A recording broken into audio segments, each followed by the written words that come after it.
Satayo Orekoy, of course, is a member of the APC, and we are still looking at the just concluded National Convention of the All Progressives Congress. I was going to ask you that you don't want to preempt members of the National Working Committee of the party, but for the ward, local government, state, zonal congresses, irrespective of the state, it was consensus. So why will it be different? Well, maybe, this time around. Okay, so maybe I wanted to take into context the exact words I used. Okay. I said it might not necessarily be a one-size-fits-all. It might not necessarily. I am not saying categorically that it won't be. Right. Okay. And I'm not saying that it will be. What I'm saying is this. You see, we have not gotten to that stage yet. Now, the options are there. One option could be that,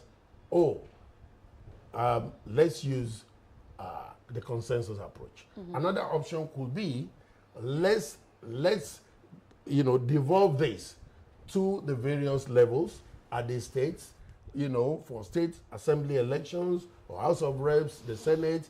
You understand? Because, you see, when it comes to elective positions, elective as in, states, different states, government focused positions. Right.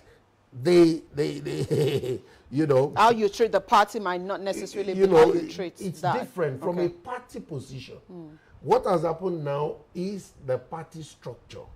Right. When it comes to elective positions as into government, either the legislature or the executive, right, the scales are higher. Right. Because you find out, for example, either for governorship or whatever, some people have been working even for over 3 years, right? Impacting, doing socioeconomic programs and this and that and all that. That doesn't happen with party positions, right? So from a political standpoint, I can tell you that even if that has worked for the party positions, it does not necessarily mean it will work. That it will work when it comes to the primaries for governance positions. All right. Based on what you've said this morning and looking at how, of course, this consensus candidacy was probably embraced by most of the delegates of the over 8,000 delegates who attended the National Convention. In your own opinion, would you say that consensus candidacy is a form of, part of internal mechanism that is able to strengthen or weaken political parties? What's your take on that? Well, I believe it will strengthen political parties, and I'll explain why. Okay. You see, hitherto, there were three main, models, right, of organizing elections in Nigeria and probably globally. Well, in Nigeria, you have the consensus approach, you have the direct primaries, and you have the indirect primaries. Now, the indirect primaries seems to be at the middle of this. I have emphasized how prone it is to corruption, and it can easily lead to, the highest bidder being able to take it up. Right. So what we have now is you have the consensus, and I said consensus should be seen as being different from imposition. Right. And I laid the grounds for the process using the word as a basis. At the state level, the same thing, happened. For example, in Lagos State, we have 27 positions. And then we also have the local governments, and these positions were shared across the local government. So what you see is, after zoning, you also have micro-zoning. Okay. Right. After micro-zoning, you have the critical stakeholders coming together to assess the aspirants. So it is possible to make it, rancor-free. It is possible to make it less expensive. It is possible to have internal democracy and, strengthening the party. Look at the APC. Look at how we have transited at different levels of changing, our national officers. Right. You have seen that the party has been rancor-free. You've not had cases of, this injunction, that injunction in this court or whatever. And of course, everything falls and rises on leadership. Right. Because we have the right leadership in Mr. President, who is a strategist.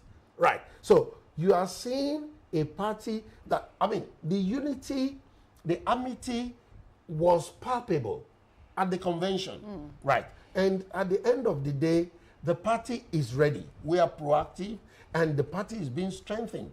Right. And we are going ahead to win the coming general elections hands down. Okay. I can tell you the party is far ahead in terms of organization. Look at the opposition. They don't even know where they are.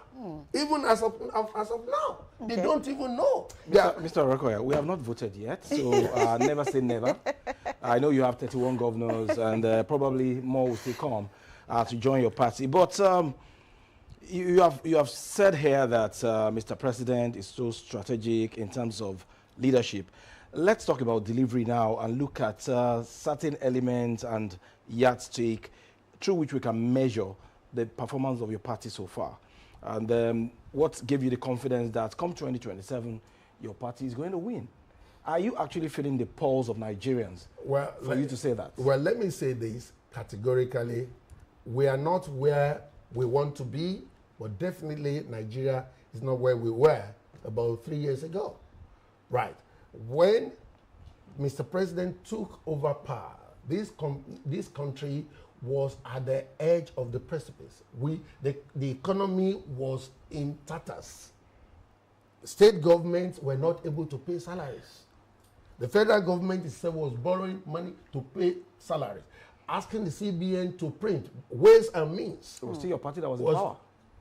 Well, that is right. But, I mean, I'm telling you where we are today. Okay. Right. Now, the president came in and he brought in some reforms. The removal of the fuel subsidy, which, I mean, you know, various governments have found it difficult to confront headlong. It was painful, and it is painful. There's no question that the hardship was being felt, and Mr. President acknowledges it. But when you look back and look at where we were even 3 years ago, 2 years ago, last year, look at inflation. Inflation was at 34%. Now inflation has gone down, right down to about 15.1%. Look back at our foreign reserves. Foreign reserves was under $4 billion. It's gone over $50 billion. Look at the exchange rate. The exchange rate at the time was about 1,700. Today, it has gone down, it has stabilized at about 1,300 plus. Yeah. Right. So, the indices are there. Look at NELFund. Look at the student loans. Look at the fact that universities are now able to have uninterrupted studies over the years. Right. All these things have not happened before. Look at the area of agriculture. Look at infrastructure. Look at Calabar, the Lagos Coastal Road. Yeah. Look at Badagry, Sokoto Coastal Road. This president is changing things. Right. And the fact remains that, see, you cannot make an omelette without breaking an egg. A woman cannot have the joy of a baby without the pains of labor. Right. So the fact remains that, yes, we are going through some hard times. The government recognizes that it has put in place some palliatives, some empowerment, to reduce some of the hardships. Yeah. But of course, if you look at the prices of foodstuffs and all that, about 2 years ago compared to today, it's not the same. Okay. So things are getting better, and I can assure you that before the elections, things will get much more better. Even with the Iran, the crisis we're having in the Middle East. Well, of course, that has created some additional problems, which is beyond our control. Right. That's global, right? But beyond that, at the national level, this government is poised to do everything possible to make lives of Nigerians better. And Mr. President said as much, in his speech at the convention. He feels the pains of Nigerians and is determined to make sure that things get not only better, but Nigeria becomes a prosperous nation. Okay, we're also hopeful that power supply will also get better. Hopefully.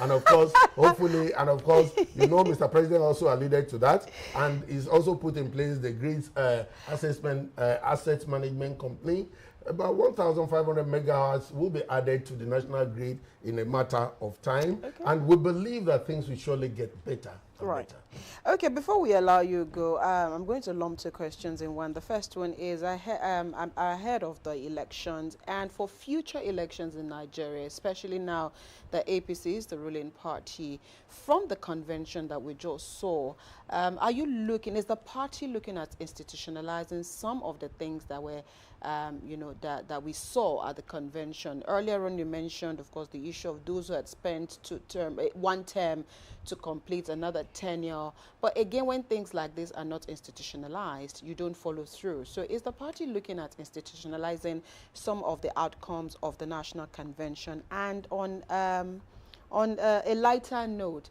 was it deliberate that the Congress was at the weekend of Mr. President's birthday, the convention, Mr. President's birthday? Was it deliberate? Well, let me start from the last one. Okay. I don't want to say it's deliberate because if you look at the INEC timetable, right, it builds on all political parties to organize their conventions about this time. Right. And don't forget, in fact, it was even the PDP that organized on the day of the president's birthday. Okay. So that was not intentional. But when it comes to, you know, institutionalizing some of those things, yes, I mean, you know,